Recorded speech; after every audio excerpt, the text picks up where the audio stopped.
And we're back with another episode of the Birduuup Show. Episode 3. We're moving on up to the east side. I got a special guest with us here today. This man's name is TXSRYU, TXRYU. You can find the man on Twitch. He is frequently playing fighters. I see him a lot on Super Smash Bros. I see him on Dragon Ball Fighter Z. I see him on Street Fighter. He can occasionally be found on Sekiro, but that's kind of a rare quality stream. So, how you doing today, man? I'm doing pretty good, dog. How are you? I'm doing good, man. What you been up to? You've been playing some good games lately? You've been working on some strategies for fighters? What's a typical day at TXSRYU? Typical day, man. There's so many games to play, so many fighting games to play, man. Yeah. So typically I'll wake up at 8 and then I'm just playing the game until it's time to stream. That's about it. That's all. Okay. Yeah.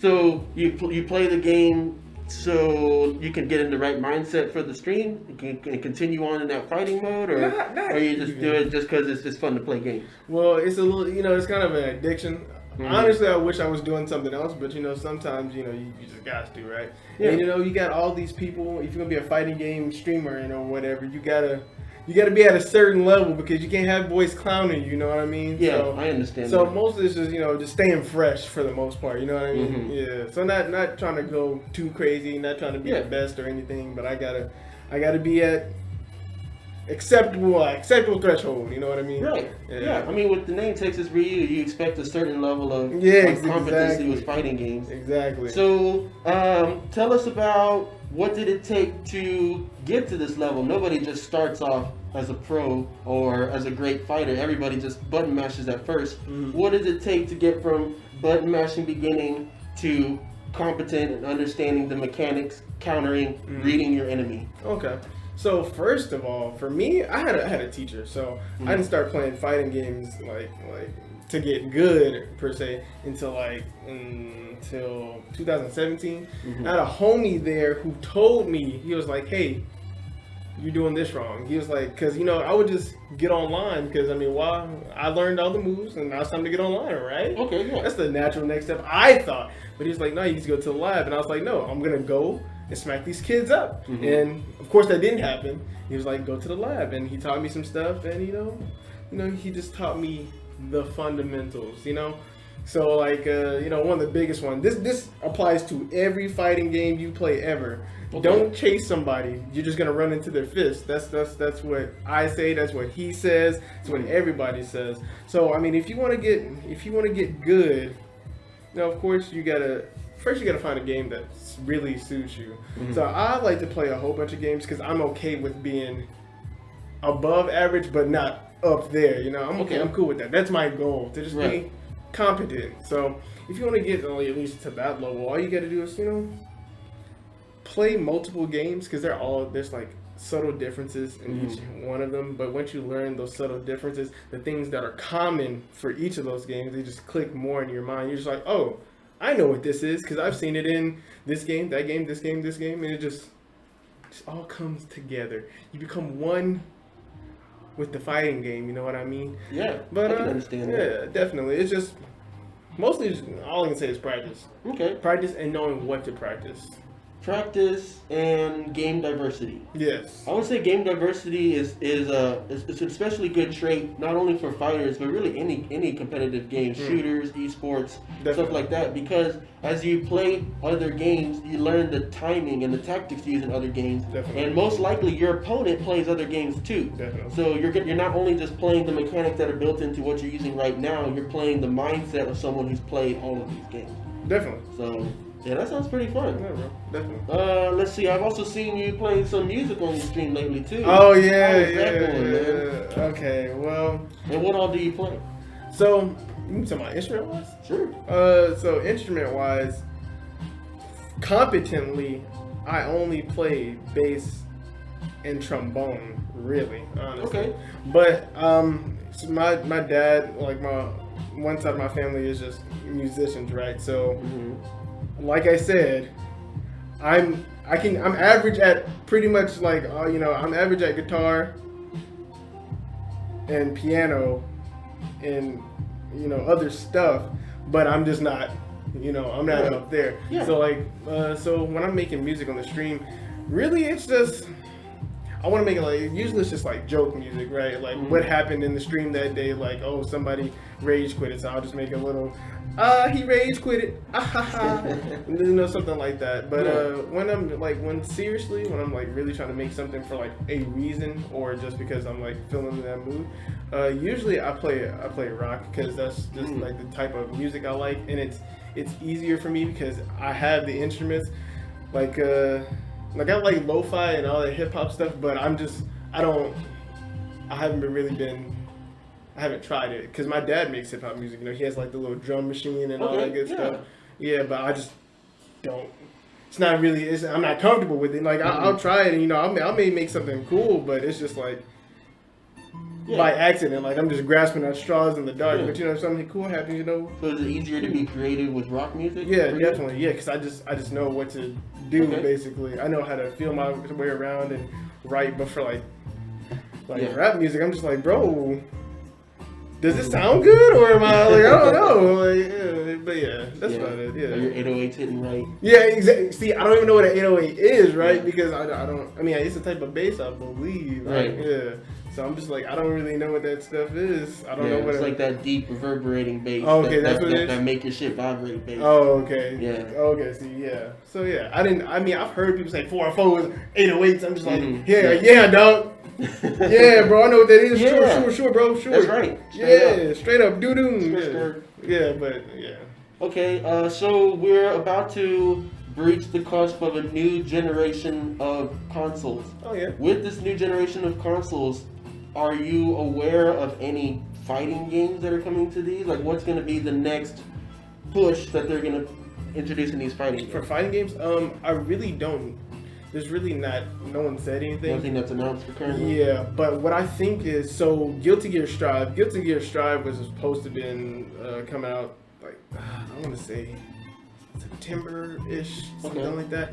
But they pushed that back. So what I feel like they're gonna do is instead of putting it on PS4, since we got a new gen, they're gonna say, okay, well, let's just put it on PS5. But I think that's gonna be the first game on PS5. I think now that I think about it, they probably are gonna put it on the PS4 too, because that's the type of system company Arc System is. Right. They really cater to their people who are not getting the next thing, because like their latest Guilty Gear game, they had it on PS3 right when PS4 was coming. They're just like, let's just put it on PS3. We're gonna put it on PS3 and PS4, and we're gonna put it on PC just because, right? And it's cool because I didn't have a PS3. I mean, a PS4, but I had a PS3. I was like, oh, bet, cool, let's get it. So yeah, I think that's gonna be the first fighting game one. Yeah, I think, but who knows? That's cool. Is there anything else that you're looking forward to with the new systems coming out besides fighters? Do you get down with the story games? Single player, going on a mission, exploring the world. I like single player games, but the way I'm built, I just can't.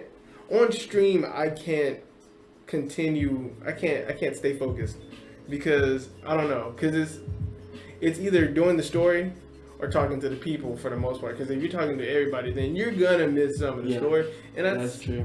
And that's fine, and that's fine with me because I'm just like, I don't know. I can't finish story games. I like them though. I think I do. Like I don't know. It's a thought process I've been having when I'm with myself. I'm just like, do I, or am I just being fake? Am I just saying it? But like, I think I do. But I can't really think of any. Breath of the Wild 2. That's a story game. That's something I finished. That's something I got 100% on. Okay, because that game is Jesus. So when 2 comes out, I'm gonna be all over that. Yeah. I'll be there. 100%. But I know people were talking about Last of Us 2 and how it's boo boo or whatever. But I mean, hearing that. Yeah. Unfortunately, I was privy to the spoilers that were leaked a couple weeks back. Oh, okay. So I saw a lot of this stuff. I don't know how much of the campaign it actually is, but some key pivotal moments in the plot I already saw, and it was enough to make me go, let me just take a break, sit back, see what the people say, see what the reviewers say, and kind of just get a feel. I haven't heard too much, so is the current feel that it's not that great? Oh, I have no idea. I haven't played The Last of Us 1.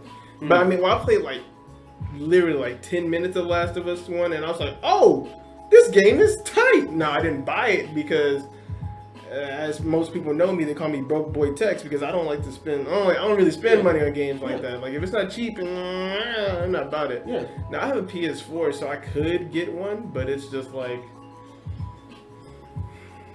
if you're talking all this mess about it, I don't think I wanna. I don't think I wanna go ahead and because I bought a couple of games and I was just like, and because my community told me, they were like, hey Tex, go get this, and I was like, okay, bet, got you. And I was playing, I was like, oh, this is trash. I'm not gonna pay it on stream or off stream, so this was a waste of money. Yeah. Cool. But yeah, so I'm just really. I would say, just with the information that you've given me here today, that perhaps you wouldn't fully enjoy Last of Us, because that game is long, and then you finally get to the point where you think it's over, and it's not. It does pulls one of those. Nope, we're gonna keep going for like 6 more hours. I think the homie 6-6 beat it in 8.5 hours straight on hard mode, but still, and then the hard mode is very extremely frustrating. What's really difficult about that game is, especially in hard mode, ammo is extremely scarce. Okay. So you're walking around with like 4 to 10 bullets sometimes, and there's like 20 clickers coming in on you, so you got to figure out how to get out of that situation. Okay. It's definitely it'll put you. You have to be very patient to sit and get all the way through that. And it is one like you were saying, like it would be hard to engage with the chat and pay attention, because like you have to pay attention almost all the time in that game. Yeah, okay. And I imagine the second one's going to be pretty much the same. Especially if they're going for like a darker tone in this one, then of course you have to pay attention. So. Yeah, definitely. I guess we'll see. We'll see. Probably by the time this airs, maybe I'll come up with a little follow up and see how it's going. Hopefully, dude. Hopefully. I personally was waiting for Cyberpunk 2077. Oh yeah. But I'm gonna continue waiting. Yeah. Yep. Here we go again. I mean, but I know when it comes out, like that studio is known for having like pristine games and not and at least fantastic stories. Still a little glitchy, but nothing you can't get over. Yeah, like who doesn't like a little glitch? You know, I feel like I like to find stuff. Glitches make for the funniest moments. Yeah, exactly. Yeah. I mean, what's the studio that made Cyberpunk? Like, well, what other games have they made? They made The Witcher 3. Oh, okay. That studio. Okay, gotcha. I'm actually gonna look it up right now, just so I can. The Witcher. I've only played like I said, I think I like story games, but I just can't ever just get done with them. I don't know why. I care more about the story than the actual playing of the thing. So like, have you heard of Danganronpa, right? I have heard of Danganronpa. Okay, so yeah. It's CD Projekt Red, real quick. CD Projekt Red is the studio making that game. Oh, okay. And they're known for taking their sweet ass time, but whenever they come out with a product, it's usually really good. Oh, okay. So yeah. What about Danganronpa you were saying? So I was saying just like so like Danganronpa is a story game. It's a really intriguing one too. But instead of buying it, because I could have definitely bought it for like $7, I just watched somebody else play because I just want the story. Yeah. So I think that's the type of person I am. Is this interview is just awakened me to, hey, I had to find out who I am. You know what I mean? But yeah. Story games are cool. I like shooting games too. But RPGs, like grindy RPGs, I can't do it. Yeah. I can't do it, dog. You said go to that dungeon 5 times to get one thing? Nah. I'm good, dog. I can't do that. That's my current struggle in Persona right now. I thought I would have been done by now. And I just hit 102 hours the other day. And I'm like maybe past the halfway point. So yeah, so it's super grindy. Yeah, I don't know. And then like one of the things that I struggle with that game, like I like the fighting. I like turn-based games. Once I finish this, I'm probably gonna go back and stream Fire Emblem 3 Houses. That's another really good turn-based game. But in between the palaces with this one, sometimes it's like 4 to 6 hours of just talking with your character and leveling them up and listening to their problems and solving it, and That's not what I'm here for, okay? Yeah, I'm here for the battles. I like story to tell me why I'm battling, but like this is getting a little ridiculous. Okay. So, I don't know. Maybe we just need to find the right kind of first-person game that engages your will to fight and have action and be a badass, but also not just give too much. Well, in that regard, you know, Fallout was my Fallout. Yeah, Fallout. I mess with Fallout. Like that's my stuff, bro. Nice. Yeah, so like I guess a game like that, that really balances because I really like the decision making. Yeah, Fallout. That was like really. And then cool. your decisions like actually affect. We're gonna pause right here. Gotcha.